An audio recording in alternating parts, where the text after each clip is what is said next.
कैसे बदला चीन। अफीम के नशे में डूबा एक उजड़ा बिखरा देश आज दुनिया की दूसरी सबसे बड़ी महाशक्ति बनने की ओर है।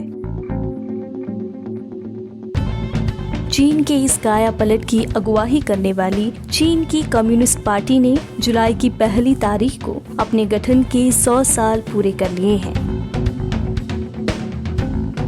चीन के महाशक्ति चीन बनने की इस रोचक कहानी को अपने नजरिए के साथ शब्दों में पिरोया है वरिष्ठ पत्रकार सत्येंद्र रंजन ने। रेडियो खिड़की की खास पेशकश कैसे बदला चीन में एपिसोड्स में इस कहानी के पन्ने खोले जा रहे हैं। पेश है तीसरा एपिसोड, सोवियत बनाम चीन।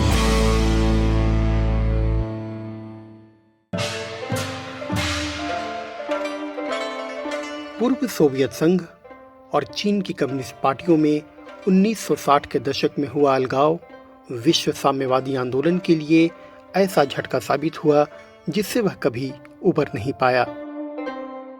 उसके साथ ही दुनिया भर की कम्युनिस्ट पार्टियां विभाजन का शिकार होने लगीं।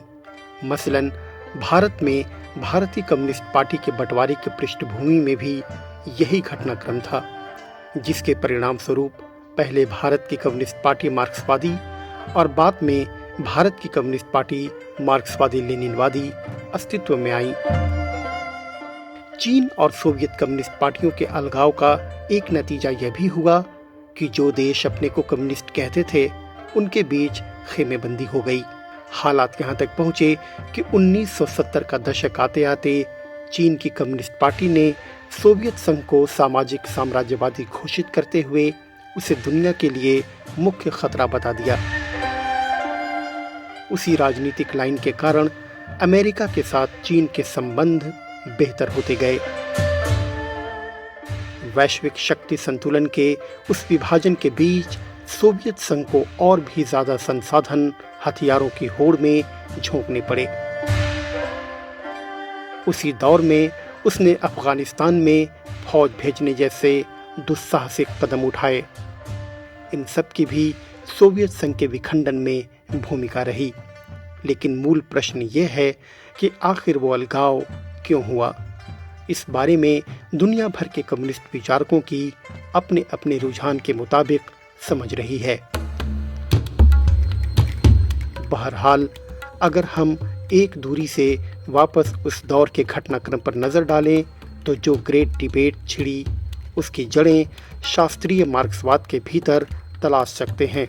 इसलिए यहाँ सोवियत संघ के अस्तित्व में आने के बाद वहाँ घटनाएं जिस ढंग से आगे बढ़ीं उन पर भी एक निगाह डालना वाजिब होगा। रूस में 1917 में हुई बोल्शेविक क्रांति का फौरी एजेंडा शांति, रोटी और जमीन थे। लगातार युद्धों में उलझे देश में शांति, गरीबों के लिए रोटी और सामंती व्यवस्था में जी रहे किसानों के लिए जमीन का आकर्षण सहज समझा जा सकता है। जाहिर है तब घोषित उद्देश्य समाजवाद की स्थापना नहीं था। बोल्शेविक क्रांति के बाद व्लादिमीर लेनिन ने जो नई आर्थिक नीति घोषित की थी वह घोषित एजेंडे के मुताबिक ही तैयार की गई थी। उसके तहत सामंतों की जमीन का किसानों में बंटवारा भी किया गया था। लेकिन बाद में सोवियत संघ ने विकास की जो दिशा पकड़ी उसमें बात बदल गई। शास्त्रीय मार्क्सवाद की समझ ये है कि समाजवादी क्रांति उस समाज में भी हो सकती है जहां उत्पादक शक्तियां उन्नत हो गई हों।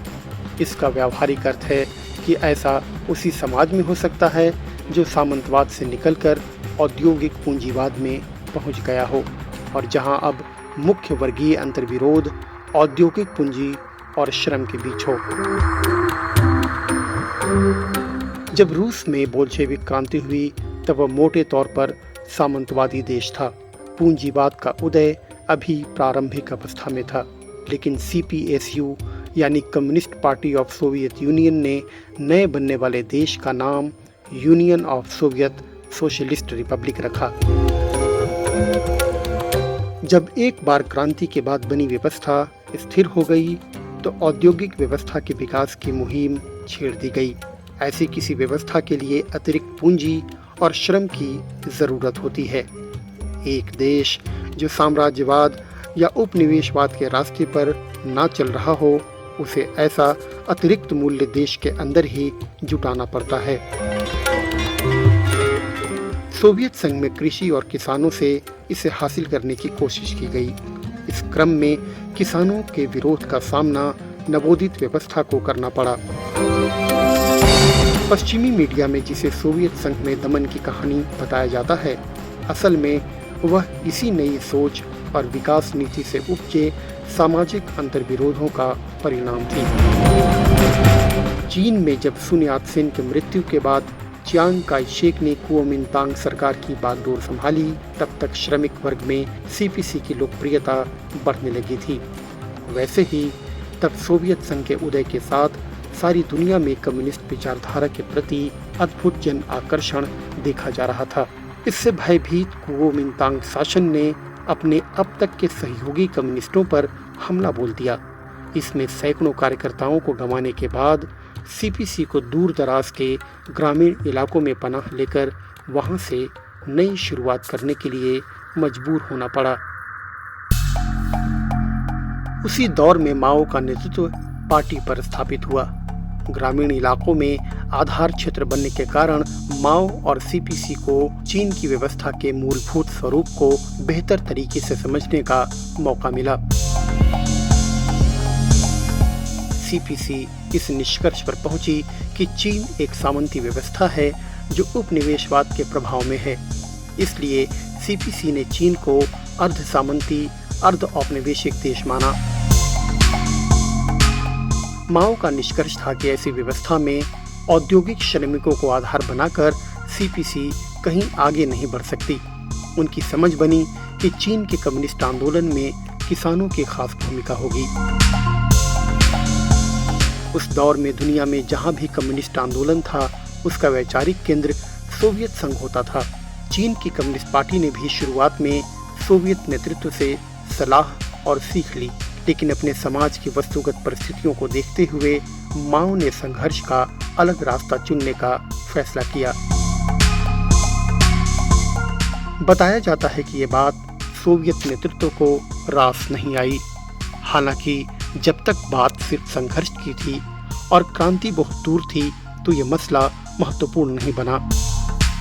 सीपीएसयू अपना समर्थन सीपीसी को देती रही। सीपीसी की जो अपनी समझ बनी थी, वह 1949 में चीनी क्रांति के बाद ज्यादा प्रखर ढंग से साफ हुई। गौरतलब है कि सीपीसी ने क्रांति के बाद 1 अक्टूबर 1949 को चीन को जो नाम दिया, उसमें समाजवादी शब्द नहीं था। सीपीसी ने नए चीन को पीपुल्स रिपब्लिक कहा। सीपीसी ने चीनी क्रांति को समाजवादी क्रांति भी नहीं बताया, बल्कि उसे नवजनवादी क्रांति कहा गया। इस समझ के साथ नई व्यवस्था बनाने की जो कोशिश शुरू हुई, उसमें कृषि और किसानों को खास अहमियत देते हुए ग्रामीण व्यवस्था में बदलाव की योजनाएं लागू की गईं। ये सारे वो पहलू थे जिनकी वजह से सीपीसी के सत्ता में आने के बाद सीपीएसयू के साथ उसके वैचारिक मतभेद तेजी से उभरने लगे। फिर भी जब तक स्टालिन सत्ता में रहे, ये एक हद के भीतर ही रहे। स्टालिन के नेतृत्व में जिस तरह सोवियत संघ का तेजी से विकास हुआ और समाजवादी सपने साकार होने की सूरत उभरी, उससे स्टालिन की कम्युनिस्ट आंदोलन में ऊंची शख्सियत बन गई थी। माओ उनका आदर करते थे। लेकिन 1953 में स्टालिन की मौत के बाद दोनों देशों के कम्युनिस्ट पार्टियों में संबंध बिगड़ने लगे। खासकर निकिता क्रुश्चेव के ज़माने में जिस तरह स्टालिन की आलोचना की गई और उनके प्रभाव को सोवियत संघ में ख़त्म करने की कोशिशें शुरू हुई, उससे सीपीएसयू और सीपीसी के संबंध औपचारिक रूप से बिगड़ने की शुरुआत हो गई। क्रुश्चेव के दौर में जब सीपीएसयू ने पूंजीवादी व्यवस्थाओं के साथ सहअस्तित्व सिद्धांत अपनाया, तो दोनों कम्युनिस्ट पार्टियों के बीच मतभेद और तीखे हो गए। उसी दौर में सीपीसी और सीपीएसयू के बीच पत्रों के आदान प्रदान के जरिए वो सैद्धांतिक बहस खड़ी हुई जिसे दुनिया में ग्रेट डिबेट यानी महान बहस के रूप में जाना गया। कई वर्षों तक चली ये बहस किसी सहमति तक नहीं पहुंच पाई। सीपीएसयू की व्यवस्थाओं के शांतिपूर्ण संक्रमण और पूंजीवाद के साथ सह अस्तित्व के सिद्धांत को सीपीसी ने कभी स्वीकार नहीं किया। हालांकि ये विडंबना ही है कि जिन माओ ने पूंजीवाद के सह अस्तित्व की बात को उस समय संशोधनवाद करार दिया, उनके नेतृत्व में ही चीन ने 1972 में अमेरिका के साथ दोस्ताना संबंध बना लिए। इसके पहले 1956 में जब हंगरी की कम्युनिस्ट नेतृत्व ने अपनी स्वतंत्र राह चुनने की कोशिश की तो सोवियत संघ ने वहां अपनी फौज भेज दी। कहा जाता है कि सीपीसी ने उसे सही कदम नहीं माना। आपसी संवाद में उसने इसकी आलोचना की। 1958 में जब चीन ने ग्रेट लीप फॉरवर्ड की नीति अपनाने का ऐलान किया तो सीपीएसयू ने उसे पसंद नहीं किया। इस बीच चीन ने परमाणु हथियार बनाने के प्रयास तेज कर दिए थे। बताया जाता है कि क्रुश्चेव को ये बात पसंद नहीं आई। वे चाहते थे कि ये हथियार कम्युनिस्ट दुनिया में सिर्फ सोवियत संघ के पास रहे। इन सब मसलों से तनाव और बढ़ा। धीरे धीरे ये अंतर्राष्ट्रीय मामलों में दोनों देशों के रुख में झलकने लगा। 1959 में जब तिब्बत में सरकार विरोधी आंदोलन हुए तो सोवियत संघ ने वहां के लोगों के आंदोलन करने के अधिकार का समर्थन किया। 1960 में रोमानिया की कम्युनिस्ट पार्टी के महाअधिवेशन के दौरान सोवियत और चीनी प्रतिनिधि मंडलों के बीच खुलकर नोकझोंक हुई। 1962 में भारत चीन युद्ध के समय सोवियत संघ ने चीन को भाई लेकिन भारत को दोस्त बताकर किसी का साफ पक्ष लेने से इनकार कर दिया। बताया जाता है कि इन दोनों कम्युनिस्ट पार्टियों में पहले से बिगड़ते संबंधों की ताबूत में आखिरी कील साबित हुआ। साल 1964 में जब क्रुश्चेव को सत्ता से हटाकर लियोनिद ब्रेजनेव सीपीएसयू के महासचिव बने तो उसके बाद पूरी तरह संबंध विच्छेद हो गया। ये तथ्य इतिहास में दर्ज है कि उसके साथ ही जो रूसी इंजीनियर और तकनीशियन चीन के औद्योगिक निर्माण के लिए वहां आकर काम कर रहे थे, सीपीएसयू ने उन्हें अचानक वापस बुला लिया। इससे चीन की कई परियोजनाएं अधर में लटक गई। वैसे सतही विश्लेषणों में इस टूट का कारण दोनों देशों के नेताओं की महत्वाकांक्षाओं को भी बताया जाता है। कहा जाता है कि माओ को स्टालिन की वरिष्ठता स्वीकार करने में कोई दिक्कत नहीं थी, लेकिन क्रुश्चेव और बाद में ब्रेजनेव को वे कम्युनिस्ट दुनिया का नेता मानने को तैयार नहीं थे। वे खुद को अधिक वरिष्ठ समझते थे, लेकिन ऐसी बातों का कोई ठोस प्रमाण नहीं होता।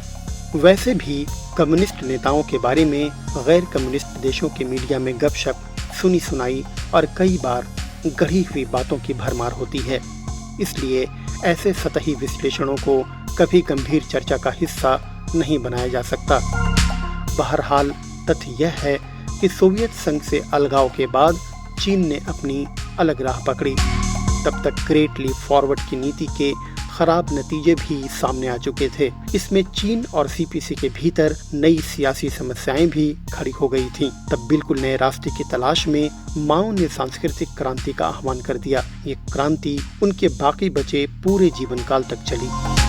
9 सितंबर 1976 को माओ के निधन के बाद जब उनकी इच्छा के मुताबिक हुआ गुओफेंग चीन की कम्युनिस्ट पार्टी के नए प्रमुख बने तो उनके ही शासनकाल में चौगुट, जिसे पश्चिमी मीडिया में गैंग ऑफ फोर कहा गया, की गिरफ्तारी के साथ सांस्कृतिक क्रांति का अंत हो गया। इस चौगुट के नेता माओ की पत्नी जियांग चिंग थीं। हुआ के शासनकाल में उन्हें भी गिरफ्तार किया गया था।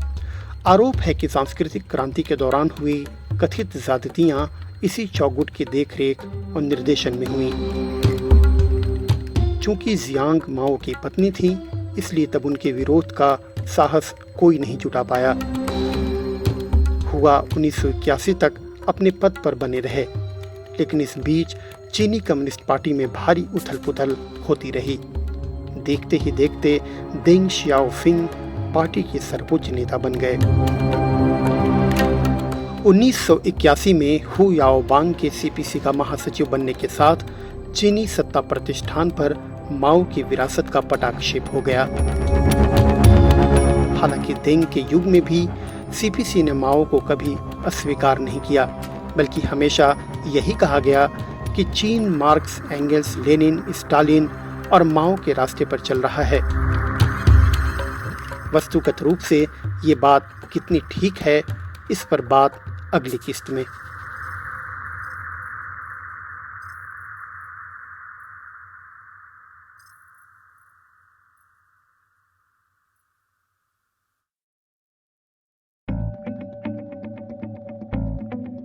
कैसे बदला चीन?